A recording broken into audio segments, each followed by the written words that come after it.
Crypto products and NFTs are unregulated and can be highly risky. There may be no regulatory recourse for any loss from such transactions. दोस्तों, bitcoin और Ethereum जैसी crypto currencies एक decentralised open source software पे चलती हैं, जिसमें कि कोई भी अपना योगदान कर सकता है और इसी को हम ब्लॉकचेन कहते हैं। अब भाई इनको ब्लॉकचेन इसलिए कहा जाता है क्योंकि डेटा ब्लॉक से बने होते हैं और भाई इनको ट्रेस बैक किया जा सकता है किसी भी नेटवर्क पे हुई पहली ट्रांजैक्शन तक। अब यार क्योंकि ये ओपन सोर्स होता है तो ये अपनी कम्युनिटीज पे निर्भर होते हैं कि वो इसके कोड को सुरक्षित बनाए रखें और इसको सुचारू रूप से चलने में इसकी मदद करते रहें। ज्यादातर डिजिटल करेंसीज के पास अपनी खुद की डेवलपमेंट टीम्स होती है जिनका कार्य नेटवर्क में बदलाव करना और समय के साथ अपग्रेड्स करना होता है। अब यार ये बिल्कुल वैसा ही है जैसे कि इंटरनेट प्रोटोकॉल्स में जो बदलाव होता है वो समय के साथ वेब ब्राउजिंग की प्रक्रिया को और बेहतर बनाता है। तो कभी कभी एक फॉर्क यानी कि एक नई शाखा लाई जाती है किसी भी क्रिप्टो करेंसी में ताकि उसको और बेहतर या फिर सुरक्षित किया जा सके।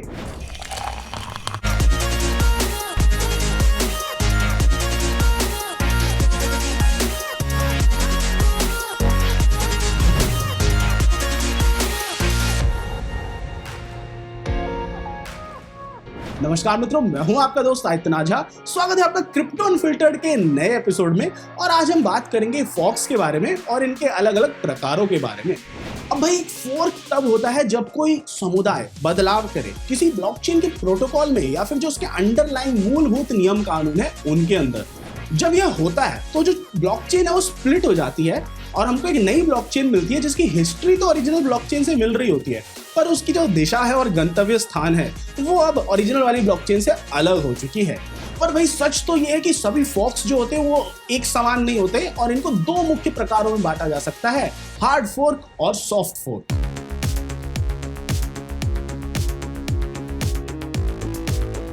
अब भाई ज्यादातर क्रिप्टो करेंसीज जो होती है ना वो ओपन सोर्स होती है, जिसका मतलब ये है कि कोई एक व्यक्ति या दल ये नहीं डिसाइड कर सकता कि वो क्रिप्टो करेंसी किस दिशा में आगे बढ़ रही है। इसकी वजह से चीजें बड़ी मुश्किल हो सकती है कई कारणों से, जैसे कि बड़ी सारी दिक्कतें आ सकती है भिन्न भिन्न प्रकार की।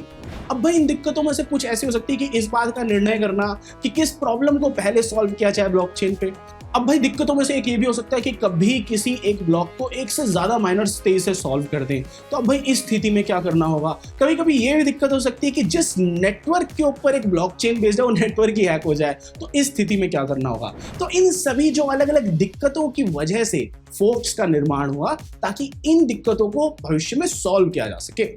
तो इसका मतलब है कि हम उन मूल नियम कानूनों में बदलाव करते हैं जिन पर एक ब्लॉकचेन चल रही होती है, तो एक फोर्क का निर्माण होता है जिसमें कि कई बार हम सुरक्षा में अपग्रेड कर रहे होते हैं या फिर प्रोटोकॉल्स को ही बदल रहे होते हैं। और यार जैसे हमने पहले ही कहा कि हर फोर्क एक समान नहीं होती और हार्ड फोर्क और सॉफ्ट फोर्क अलग अलग होते हैं, तो आइए इनको थोड़ा और डिटेल में समझते हैं। अब भाई एक हार्ड फोर्क एक ऐसा फोर्क होता है जो कि नए नियम कानूनों को लाता है, जिसकी वजह से एक नेटवर्क के अंदर जितने भी नोड्स होते हैं ना उन सभी को अपना सॉफ्टवेयर अपग्रेड करना पड़ता है। अब अगर जैसे आपके पास एक ब्लॉकचेन हो जिसपे एक डेटा ब्लॉक का साइज 1 मेगाबाइट का हो और आप अब उस पे 8 मेगाबाइट का डेटा एक ही ब्लॉक पे अपलोड करना चाहते हैं, तो आप चाहेंगे कि ब्लॉक का साइज बढ़ जाए। अब ब्लॉक का साइज 1 मेगाबाइट से 8 मेगाबाइट करने के लिए आपको नियम कानून जो अंडरलाइन है उनको बदलना पड़ेगा, और अगर आप ये बदलेंगे तो ऐसे एक हार्ड फोर्क का निर्माण हो जाएगा। जब एक हार्ड फोर्क होता है तो कम्युनिटी मेंबर्स यानी कि यूजर्स और माइनर्स इनके पास एक डिसीजन आता है। वो डिसीजन ये होता है कि ये दो में से कोई एक चीज को चुन सकते हैं, या तो जो नई चेन बन रही है हार्ड फोर्क होने के बाद ये अपने सॉफ्टवेयर को अपग्रेड करके उस पर स्विच कर ले, या फिर ये अपने सॉफ्टवेयर और नोड्स को अपग्रेड ना करे और जो पुरानी फोर्क चल रही थी उसी पे ही पुरानी चेन पे ही स्थित रहे। दोनों ही स्थितियों में उनके पास क्रिप्टो करेंसी दोनों ही चेन्स पे होगा। उनके पास पुरानी चेन के टोकन और कॉइन्स तो पहले से ही थे वहां पे, और वो नए प्रोटोकॉल की क्रिप्टो करेंसी को क्लेम कर सकते हैं नई चेन पर। हार्ड फोर्क्स की अपेक्षा में जो सॉफ्ट फोर्क है ना वो किसी भी चेन को फॉरवर्ड कंपैटिबल बना देते हैं। फॉरवर्ड कंपैटिबल होने के लिए जो ब्लॉक्स नए नियम कानूनों के साथ बनाए गए वो पुराने नियम कानूनों के अनुसार भी वैध होने चाहिए, पर ऐसा वाइस वर्सा में नहीं होता। यानी कि जो पुराने बने गए ब्लॉक्स थे उनको नए नियम कानूनों से ज्यादा कोई मतलब नहीं होता। इसी वजह से एक सॉफ्ट फोर्क में नोड्स को अपग्रेड करने की आवश्यकता नहीं होती है। वो पुराने सॉफ्टवेयर वर्जन को चलाते चलाते ही नए चेन पे हिस्सा ले सकते हैं ट्रांजैक्शन वैलिडेटर्स के रूप में। अलग अलग ब्लॉकचेन्स में फोर्क्स कई बारी होते हैं। सत्य तो यह है कि कई बारी नई क्रिप्टो करेंसीज बनाने के लिए भी फोर्क्स का इस्तेमाल किया जाता है। कई जानी मानी करेंसीज जो हैं वो हार्ड फोर्क्स के कारण बनी है। इसका एक बड़ा एग्जांपल है बिटकॉइन कैश, जिसको कि बिटकॉइन से हार्ड फोर्क किया गया था अगस्त 2017 में। बिटकॉइन कैश फोर्क ने ब्लॉक साइज लिमिट को 1 से 8 MB तक कर दिया था और बाद में बढ़ा के 32 MB तक कर दिया था। एक और हार्ड फोर्क का बेहतरीन उदाहरण है इथेरियम क्लासिक।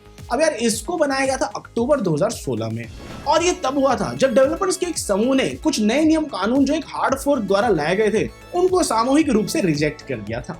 उन डेवलपर्स ने पुरानी इथेरियम ब्लॉकचेन को ही चलाते रहने का निर्णय लिया, जिसका बाद में नामकरण किया गया इथेरियम क्लासिक के रूप में।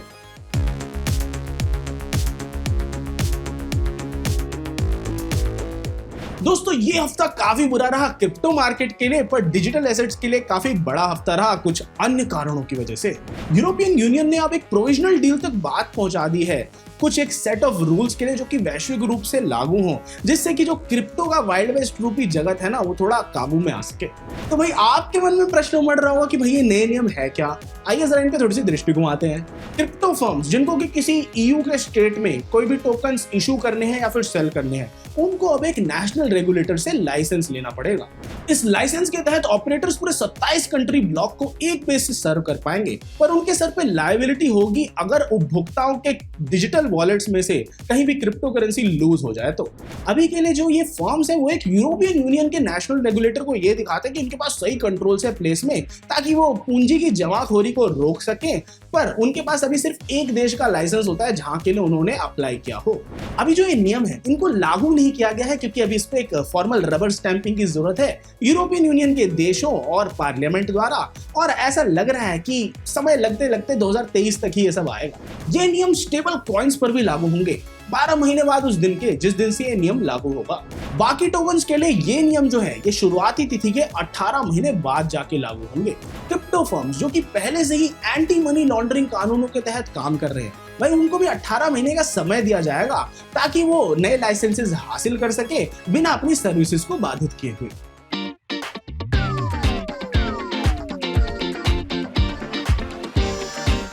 दोस्तों जो हमने पॉजिटिव गेन्स देखे पहले 10 दिनों में जुलाई के, वो सारे ऑलमोस्ट गायब हो गए 13 जुलाई को, जैसे ही बिटकॉइन और बाकी जो मार्केट है वापस एकदम नीचे गिरते हुए गई। और मार्केट में जो एक्शन है इसको ट्रेस बैक किया जा सकता है कई सारे भिन्न भिन्न पैमानों की ओर। जैसे कि 13 जुलाई को एकदम record high consumer price index print हुआ और जो US डॉलर है वो एकदम चढ़ते चढ़ते अपने हाईएस्ट लेवल पे चला गया अक्टूबर 2002 से। बिटकॉइन के जो गेन हुए थे पिछले हफ्ते में उसकी वजह से ऑप्टिमिज्म जरूर आ गई थी कुछ ट्रेडर्स के अंदर, पर वो जो ऑप्टिमिज्म है वो जल्द ही अभी ये लग रहा है फेड होने वाली है। और डेटा से हमें ये दिख रहा है कि ज्यादातर जो मोमेंटम है वो आई इस वजह से कि जो ट्रेडिंग फीस थी कुछ कुछ बिटकॉइन पेयर्स के लिए बाइनेंस क्रिप्टो करेंसी एक्सचेंज पे वो हटी थी, उसी कारण से हुआ था। और ये सब कहने के बावजूद भी जब हम क्रिप्टो एक्सचेंज इकोसिस्टम को पूरी तरीके से देखते हैं तो एक्टिविटी हमें कम ही नजर आ रही है, जो कि ये दिखाती है कि क्रिप्टोज को अभी खरीदने में लोगों का इंटरेस्ट काफी कम हो रखा है। और हमें यहाँ पे सबूत मिल रहे हैं जो कि ये दिखाते हैं कि बिटकॉइन को खरीदने में भी लोगों का इंटरेस्ट काफी हद तक कम हो रखा है, जो कि crypto fear and greed index से देख के पता चल रहा है, जो कि अभी एक्सपीरियंस कर रहा है एकदम रिकॉर्ड तोड़ देने वाला 68 दिन का स्ट्रीक एक्सट्रीमली फियरफुल टेरिटरी में। वीक ऑन वीक चार्ट को हम देखें तो ज्यादातर क्रिप्टो करेंसीज जो एकदम रेड परसेंटाइल फिगर्स पे देख रही है, जैसे कि ईथर भी, जो कि अब ऑलमोस्ट $1095 के करीब करीब आ गया है, जो कि 87,500 रुपए होता है, जो कि ऑलमोस्ट 7% का डिप है पिछले हफ्ते से।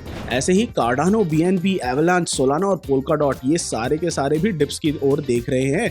एकमात्र मेजर टोकन्स में से एक जो कि लहर के खिलाफ जा रहा है वो है पॉलीगॉन का मैटिक टोकन, जो कि अब ऑलमोस्ट 22% ऊपर उठ चुका है। पॉलीगॉन की गेन जो आ रहे हैं वो इस बात से आ रहे हैं क्योंकि उसको सेलेक्ट किया गया है डिज्नी द्वारा अपने 2022 के बिजनेस डेवलपमेंट प्रोग्राम के लिए। मीम कॉइन, डोज और शिबा इनू ने फिर दोबारा वैल्यू लूज करी 11% और 1.95% के करीब करीब वीक टू डे पे। अब भाई बिटकॉइन का प्राइस किस दिशा में जाएगा ये भी अभी देखना बनता है, पर जो एक चीज जिसके लिए ट्रेडर्स को तैयार रहना चाहिए वो ये है कि पोटेंशियल हो सकता है बहुत ज्यादा वोलेटाइल प्राइसेस का आगे आने वाले कुछ महीनों में, क्योंकि ग्लोबल टेंशंस बढ़ रहे हैं, इन्फ्लेशन बढ़ रहा है और वाइड स्प्रेड एकदम बिल्कुल पेसिमिस्टिक माहौल है, चारों तरफ डर का माहौल है और क्रिप्टो मार्केट में और पूरी दुनिया में भी, जो कि एक बहुत ही एक्सटेंडेड बियर मार्केट में रिजल्ट कर सकती है।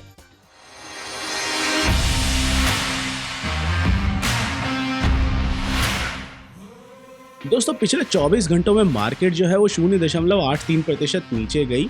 इथीरियम के प्राइस में पिछले 24 घंटों में थोड़ी सी बढ़त देखने को मिली हमें 1.58% के करीब। एल्गोरैंड के प्राइसेस गिरे 0.85% के करीब। बिटकॉइन जो है उसने भी थोड़ा सा अपना प्राइस उठते देखा 0.28% के करीब। शिबा इनु ने थोड़ा सा लॉस देखा 0.43% के करीब। सोलाना ने थोड़ा सा गेन देखा 0.36% के करीब।